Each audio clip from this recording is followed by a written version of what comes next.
hipertensión arterial a nivel mundial, lo vamos a ver en unas diapositivas más adelante, como Kaiser Permanente y el programa canadiense, identificaron que existen tres, o agruparon en tres áreas las barreras: en el diagnóstico, en el tratamiento y la continuidad del cuidado. Es decir, estamos haciendo o un screening o le estamos haciendo una mala medición de la presión arterial a los pacientes, o no hacemos el diagnóstico, o minimizamos el diagnóstico, tenemos baja asistencia a veces a los turnos. A la hora del tratamiento, no tener un protocolo definido o no tener unos medicamentos suficientes, la inercia terapéutica profesional, cómo está organizado el flujo del paciente dentro de la misma institución, todo eso atenta contra el tratamiento. Y luego, en la continuidad del cuidado, el no tener, primero, que los pacientes no vuelvan a la consulta, no tener tiempos establecidos, definidos para cuándo tienen que volver, no tener un sistema de recordatorios, no tener un sistema de monitoreo para saber cómo estamos avanzando con nuestros números de control y de tratamiento. Todo eso atenta contra el control de la hipertensión arterial. Además, podemos pensar, tenemos una gran cantidad de profesionales de salud, sean médicos, enfermeros, agentes sanitarios bien formados. Sobre todo los que estudiamos mucho el tema, sabemos lo que hay que hacer, sabemos las drogas que funcionan, sabemos en qué subgrupo de pacientes cada droga es mejor y cuánto han reducido la mortalidad tal fármaco comparado con otro. Tenemos avances tecnológicos, tenemos toneladas de evidencia científica. Ahora, de vuelta, nos paramos y nos preguntamos, ¿por qué tenemos el mal control de hipertensión si tenemos todo esto? Bueno, claramente existe una brecha en la implementación, en la puesta en práctica de todo esto. Podemos decir que tener evidencia es bueno y hemos ido avanzando con la generación de evidencia científica, la medicina basada en la evidencia, y hemos producido toneladas de evidencia que, por suerte, para su mejor comprensión, se agrupan en guías de práctica clínica, pero aún así hay diversas y variadas y enormes cantidades de guías de práctica clínica, y dentro de un mismo país, de una misma región o incluso de una misma institución, dos profesionales pueden adherir a guías distintas, que tienen puntos de corte diagnóstico distintos, que tienen recomendaciones terapéuticas distintas. Entonces, si a eso le sumamos que a veces el paciente, dependiendo de la disponibilidad de turnos, puede ir con un profesional o con otro, puede estar cambiando o alternando en un tratamiento, en una meta terapéutica, todo eso atenta contra la adherencia también del paciente y la confiabilidad, sobre todo en el sistema. Entonces, cuando vamos a ver qué es lo que sí ha funcionado, bueno, hablábamos de la experiencia Kaiser Permanente. Kaiser Permanente es una de las experiencias más exitosas porque logró llevar el control de la hipertensión arterial del 44 al 90%. ¿Sí? El 90% de sus pacientes con hipertensión con la presión arterial controlada, muy por encima del promedio nacional de Estados Unidos y muy por encima de su estado, de California. Es decir, no era algo que tenía que ver con la región en sí, sino con el programa, cómo se habían organizado, con un punto de inflexión muy marcado en el 2005, que entre otras prácticas, lo que se reforzó ahí fue el uso de medicamentos combinados y el abordaje basado en equipos con titulación de la medicación por personal no médico. Y esto, a su vez, no solamente es un mejor control de la presión arterial, sino que redundó en beneficios en la mortalidad por enfermedades cardiovasculares y en la disminución de la mortalidad por accidentes cerebrovasculares. De nuevo, una disminución mucho más marcada que lo que se había visto en el resto del país. Y la experiencia canadiense, decíamos que uno de los mejores programas del mundo, con una de las tasas de control más altas actualmente. Ahí figura que, si bien el programa empezó en el 92, en el 2009 que muestra esa publicación, el control del 65 está alrededor del 90%. Y lo que es interesante es que ellos no tenían en ese momento un sistema de registro de monitoreos muy estandarizado, solo lo que hacían era medían, o una de las cosas que hacían era medir la cantidad de medicamentos que se prescribían, como se ve en ese primer cuadrado, la prescripción antihipertensiva, y se ve que cuando comienza el programa, a medida que empieza a aumentar significativamente la prescripción de medicamentos, en paralelo empiezan a caer significativamente la tasa de accidentes cerebrovasculares, insuficiencia cardíaca e infarto miocardio. Estos programas reúnen o comparten el hecho de que para funcionar han identificado estos elementos claves de éxito y lo han resumido los mismos autores o las mismas personas responsable de estos programas que veíamos en la diapositiva de las barreras, en que los elementos que han mostrado ser más exitosos y que han traccionado mayores cambios en el control de hipertensión han sido tener un algoritmo de tratamiento estandarizado, basado en evidencia, que integre el manejo del riesgo cardiovascular, que sea simple, implementable, que no tenga tantas ramificaciones, ¿sí? Y que preferentemente utilice combinación de fármacos desde el inicio o desde los primeros pasos. Promover y garantizar el acceso a medicamentos núcleo básicos para el tratamiento de la hipertensión arterial y del riesgo cardiovascular. Trabajar en equipo, distribuir tareas y sobre todo que personal no médico pueda titular el tratamiento manejando el algoritmo adecuadamente entrenado, pero también comparten el hecho de que tener un sistema de monitoreo, registros clínicos, evaluación de desempeño y poder saber y ver en números qué estamos haciendo para poder luego transformarlo en acciones y cambiar la práctica ha sido fundamental. Entonces, de nuevo, tener evidencia es bueno, pero es mejor organizarlas y resumirlas en pasos claves y bien claros y concisos. Entonces, de vuelta, esta brecha de implementación, es decir, entre lo que sabemos que hay que hacer también, entre lo que hacemos efectivamente en la práctica, que es la implementación, es esa brecha del mundo real, y ahí es donde viene la iniciativa HEARTS a articular y a traccionar toda esta evidencia científica llevada y puesta en práctica. Entonces, la iniciativa HEARTS es una iniciativa de los países acompañada por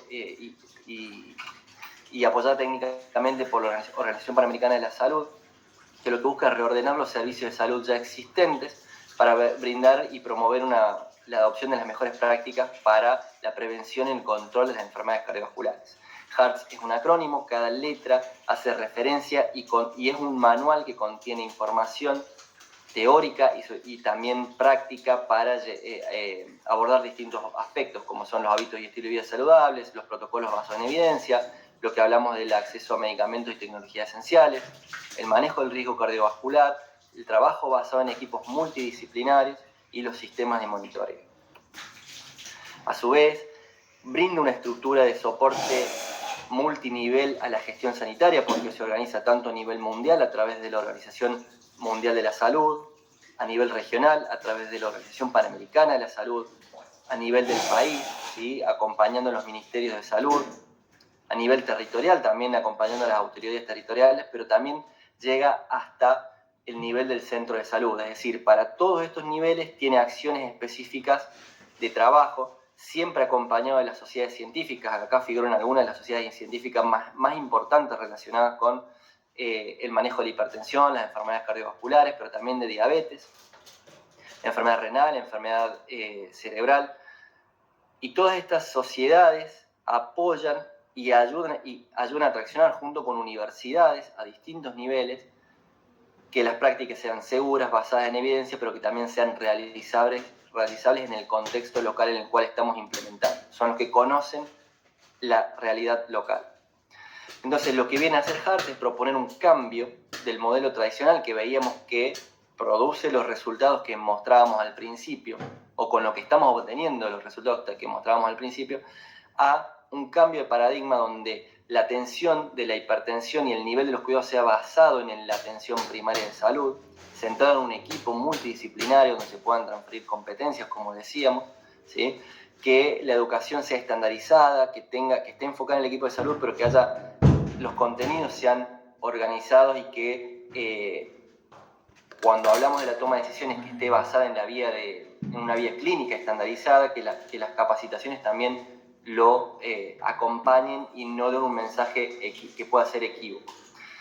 Que la medición de la presión arterial sea con una técnica estandarizada, utilizando dispositivos automáticos clínicamente validados para disminuir el margen de error. Que los protocolos de tratamiento sean simples, directos, estandarizados, que utilicen combinaciones de dosis fija, ¿sí? Y que definen los tiempos cada cuánto tiene que venir a seguimiento y a control los pacientes luego del diagnóstico y luego de titular la medicación.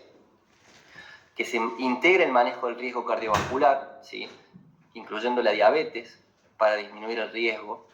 y la probabilidad de eventos en un futuro, y definir sistemas de monitoreo con indicadores, con reportes periódicos de datos para que quienes gestionan puedan ver esos datos y traducir eso luego en acciones para mejorar la atención.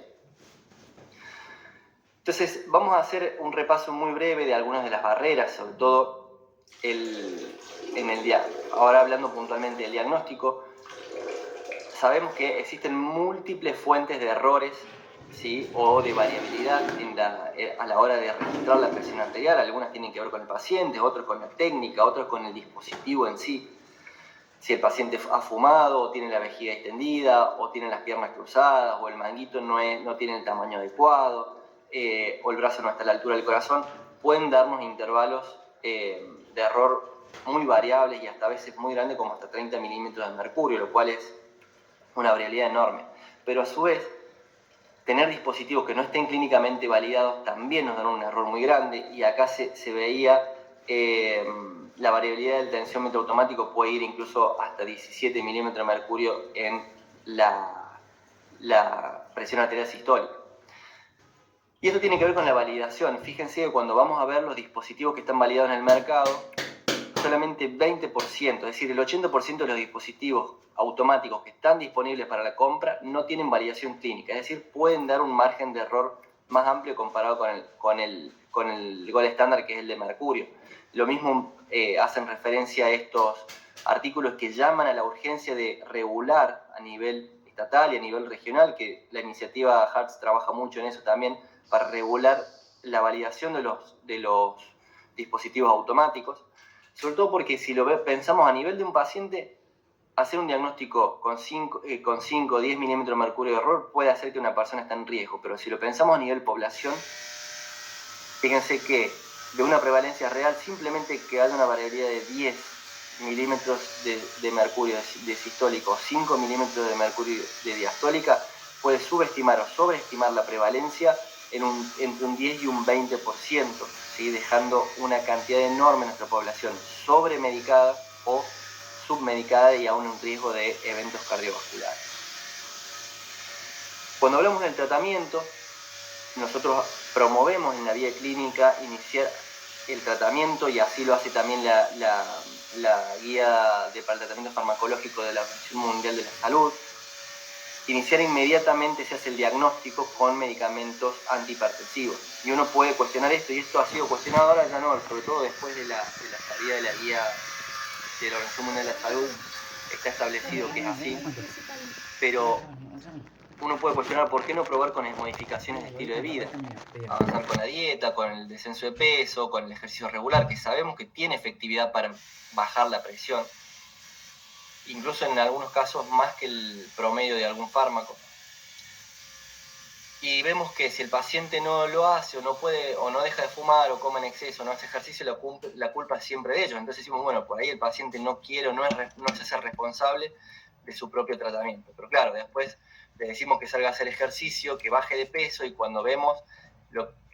todo lo que influye para un balance energético, por ejemplo, hablando del peso puntualmente, vemos que si empezamos a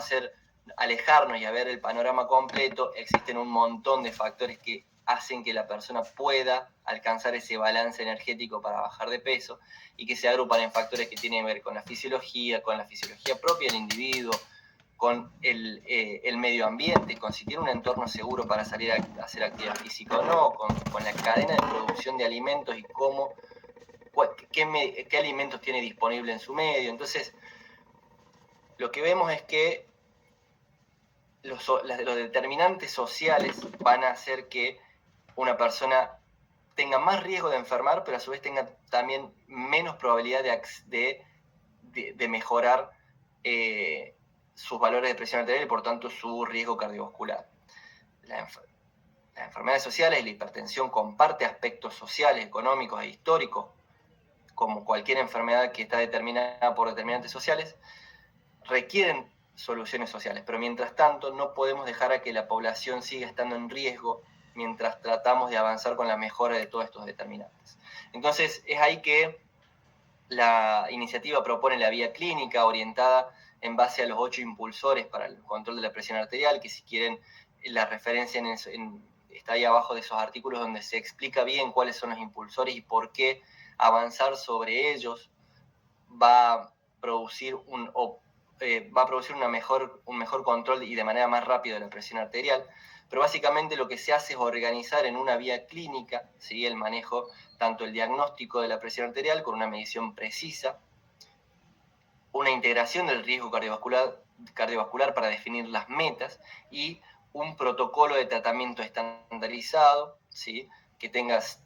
pasos simples, sin ramificaciones, y que define los intervalos de tiempo cada cuánto tiene que venir el paciente a control para ver si está en rango deseado o no. Entonces, en este protocolo de tratamiento ideal, lo que hablamos recién era que define un curso de acción específico, está basado en la atención primaria, tiene la menor cantidad de pasos posibles en el escalonamiento terapéutico, sin ramas, sin bifurcaciones. Está pensado para la regla, de nuevo, van a haber excepciones y van a haber subgrupos de pacientes que van a requerir otros medicamentos que no están en el protocolo, pero define las drogas y las dosis específicas. No es utilice una tiazida, sino utilice tal medicamento con tal dosis. Y tienen que estar disponibles en el medio, ¿sí? Tienen que ser bien tolerados, tienen que tener evidencia, ¿sí?, en ensayos clínicos, tienen que estar disponibles, como hacemos con los pacientes, y preferentemente en una sola toma diaria para mejorar la adherencia terapéutica. Esto tiene una perspectiva clínica, lo venimos hablando un poco, pero también tiene una perspectiva de salud pública, porque además utilizar y definir un grupo de medicamentos núcleo o estándar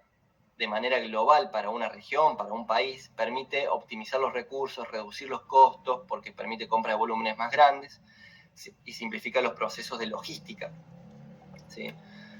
Entonces, de vuelta, la vía clínica incorpora todo esto. Esta es la vía clínica que ha definido el Ministerio de Salud de Perú junto con la iniciativa. Después, si quieren, en el espacio de discusión podemos abordarlo un poco más. No me quiero detener mucho más en esto. Pero sí les quiero mostrar que ya gran parte de la región, vamos a ver después cuántos países están implementando, pero gran parte de la región ya ha avanzado con un protocolo similar, ajustando siempre a realidades locales, a tanto los protocolos de tratamiento, los medicamentos que se utilizan, adaptados al país, pero también recomendaciones específicas que tienen que ver con la idiosincrasia y con la práctica local, pero siempre haciendo foco en los 3 pasos claves, que son una medición precisa con una técnica adecuada y dispositivos validados, incluir en el paso B el riesgo cardiovascular, ¿sí?, para definir metas, y a su vez, si una persona o un paciente tiene alto riesgo, definir cuál es el tratamiento que lo tiene que acompañar, o el uso de estatinas de alta potencia, aspirina en el caso que tenga enfermedad cardiovascular establecida, y el paso C, el tratamiento que empieza inmediatamente luego del diagnóstico, tal como decíamos, como en línea con la guía de hipertensión para el tratamiento farmacológico de la Organización Mundial de la Salud, que ya recomienda incluso la terapia combinada de inicio y sin demora, le incluye el riesgo cardiovascular, y es muy importante mencionar que incluye la estandarización de un protocolo de tratamiento, incluso sugiriendo la titulación de una medicación por profesionales no médicos, todo lo que venimos hablando que sugiere la iniciativa HEARTS. Los últimos 2 puntos que voy a tocar es esto: tratamiento basado en equipo y riesgo cardiovascular.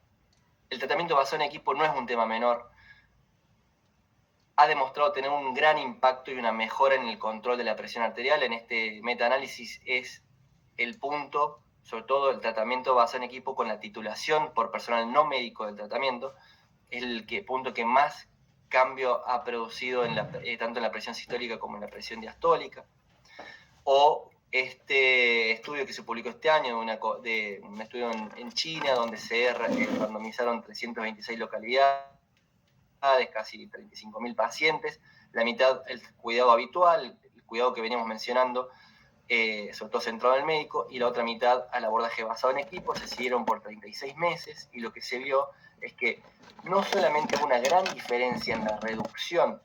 de la presión arterial en favor de la intervención basada en equipos, sino que en 36 meses se vio también una reducción del riesgo relativo enorme, del riesgo de enfermedad cardiovascular, de accidente cerebrovascular y sobre todo de mortalidad. Es decir, no solamente controlamos mejor la presión, sino que disminuimos los eventos si trabajamos en equipo. El riesgo, simplemente lo voy a mencionar muy rápido, se incluye porque además sabemos que a mayor riesgo cardiovascular y a mayor presión arterial, mientras más se aborde, son los que más se benefician, digamos. Las personas con más riesgo y con más presión arterial son los que más se benefician de la disminución en términos de reducción de eventos, ¿sí? Lo mismo con la reducción del colesterol LDL, con estatinas,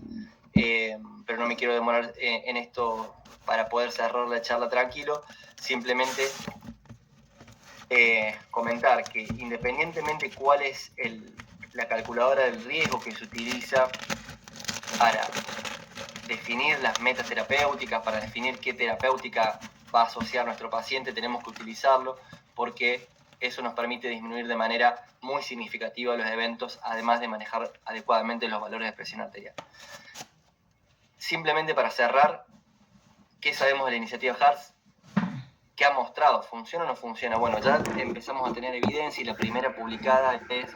en 2020 por Cuba, que a pesar Cuba de tener una alta tasa de cobertura y tratamiento comparado con el resto de la región, aún así logró mejorarla y mejorar sobre todo el control efectivo de la población. Sería un 58% de la población controlada, de la población hipertensa controlada. En el 2022 Chile publicó una experiencia que hizo muy interesante comparando dos centros de salud. Uno utilizaba el protocolo habitual y el otro utilizaba la iniciativa HEARTS, e incluso en este segundo centro de salud se randomizó dentro del mismo grupo dos grupos, uno que utilizaba la práctica habitual y otro la iniciativa HEARTS. Y se ve que la iniciativa HEARTS mejoró no solamente el porcentaje de pacientes controlados, ¿sí?, como es en el gráfico A, sino también la persistencia en tratamiento al año, ¿sí?, como se ve en el gráfico B. Y lo más interesante es que la gran mayoría habían avanzado hasta el paso 2 del protocolo, es decir, una combinación de fármacos en dosis media o baja. ¿Sí? No hizo falta llegar a un paso 3 o un paso 4 en el nivel de atención primaria, que muchas veces suele ser un tema que preocupa tanto a los médicos de atención primaria como a los especialistas, si se avanza tanto en el tratamiento dentro del primer nivel de atención. Y la experiencia de Argentina no ha sido muy buena en términos de resultado efectivo, así se ha visto interrumpido por la pandemia, como se ve en la línea azul vertical que atraviesa el marzo 2020. Pero lo que quería mostrar con esto es, primero, dejar el paper a disposición y segundo, que cómo la disponibilidad y el acceso al sistema de salud impacta y a pesar de ello, digamos que cayó la cobertura y cayó el control luego de la pandemia, la tasa de tratamiento se sostuvo y ahora retomamos con mejores resultados, que eso espero podamos publicarlo pronto nuevamente. Para cerrar, hoy la iniciativa HEARTS ya está en 32 países, más de 3.200 centros de atención primaria implementando HEARTS, ¿sí? Casi 3.000 centros están reportando datos. Estos son datos de diciembre de 2022 y acaban de reportarse, todavía no están disponibles oficialmente los datos de junio de 2023, pero teníamos una tasa de cobertura de 42%, son cantidad de pacientes, 44% de la cantidad de pacientes hipertensos registrados y un 42% de control, ¿sí?